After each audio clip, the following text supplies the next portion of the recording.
স্থলপদ্ম গাছ মিলিবাগ শত্রুদের হাত থেকে বাঁচাতে কোন কাজগুলি করে খুব সহজেই গাছটিকে সাবলীল করে প্রচুর পরিমাণে ফুল আনতে পারি। বন্ধুরা, স্থলপদ্ম গাছে এই অক্টোবর মাসের শুরুতেই যদি নজরে পড়ে এই বিপদ, তাহলে তাৎক্ষণিক ব্যবস্থা গ্রহণ করতে হবে। তা না হলে গাছের ফুল থেকে শুরু করে ফুলের কুড়িগুলি সব নষ্ট তো হবেই, এমনকি পুরো গাছটিকেই শেষ করে ফেলতে পারে। তাই বলবো বন্ধুরা, এই দোয়ে পোকা বা মিলিবাগ গাছে অল্প থেকেই নজরে পড়ে গেলে তা কীটনাশক প্রয়োগ করে যদিও ঠিক করা যায়, কিন্তু এই মিলিবাগ যদি অতিমাত্রায় চেপে ধরে সেই ক্ষেত্রে গাছকে এদের হাত থেকে পরিত্রাণ দেওয়া ব্যাপারটি খুব কঠিন হয়ে ওঠে।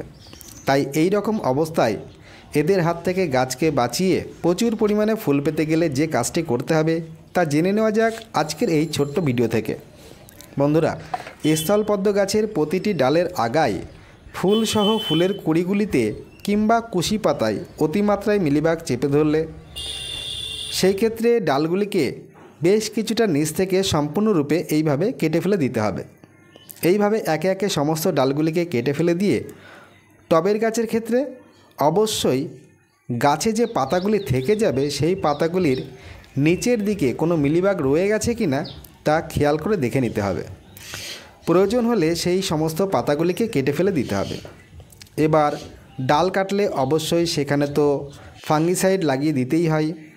যে কোনো একটি কন্ট্যাক্ট ফাঙ্গিসাইড গাঢ় করে গুলিয়ে এইভাবে লাগিয়ে দেবেন।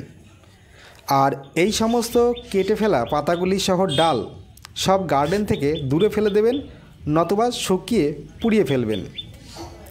এবার যাতে খুব দ্রুত এই সমস্ত ডালগুলিতে নতুন কুশিতে ভরিয়ে তোলা যায়, তার জন্য প্রথমে কোনো কিছু দ্বারা টবের মাটি হালকা করে খুঁড়ে নিয়ে 10 ইঞ্চি টব হলে দিতে হবে 250 গ্রাম মতো 1 বছরের পুরনো গোবর সার।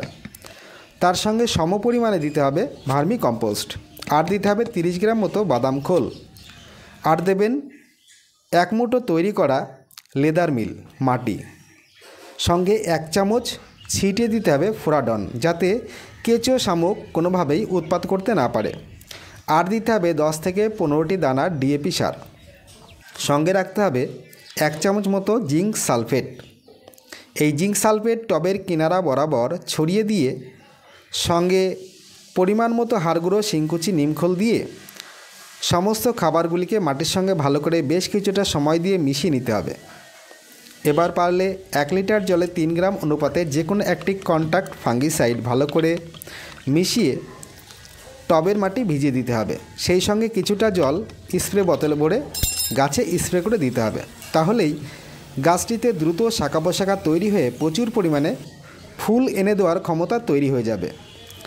স্থলপদ্ম গাছের ক্ষেত্রে অতিমাত্রায় মিলিবাগ যদি চেপে ধরে তাহলে এই কাজটি ছাড়া অন্য কোনোভাবেই গাছটিকে ভালো রাখা সম্ভব হয়ে ওঠে না। তাই আপনাদের গাছের ক্ষেত্রে যদি এই সমস্যা নজরে পড়ে তাহলে এই কাজটি তাৎক্ষণিক করে ফেলুন। বন্ধুরা, আজকের মতো এই পর্যন্তই। অন্য কোনো ভিডিওতে আবার দেখা হবে। সকলে ভালো থাকবেন, সুস্থ থাকবেন। এইরকম ভিডিও আরও পেতে চ্যানেলটিকে সাবস্ক্রাইব করে সঙ্গে থাকবেন। কোনো প্রশ্ন থাকলে কমেন্ট বক্সে লিখে জানাবেন। ভালো লাগলে একটি লাইক করে বন্ধুদের দেখার সুযোগ করে দেবেন। সম্পূর্ণ ভিডিওটি দেখবার জন্য অসংখ্য ধন্যবাদ। নমস্কার।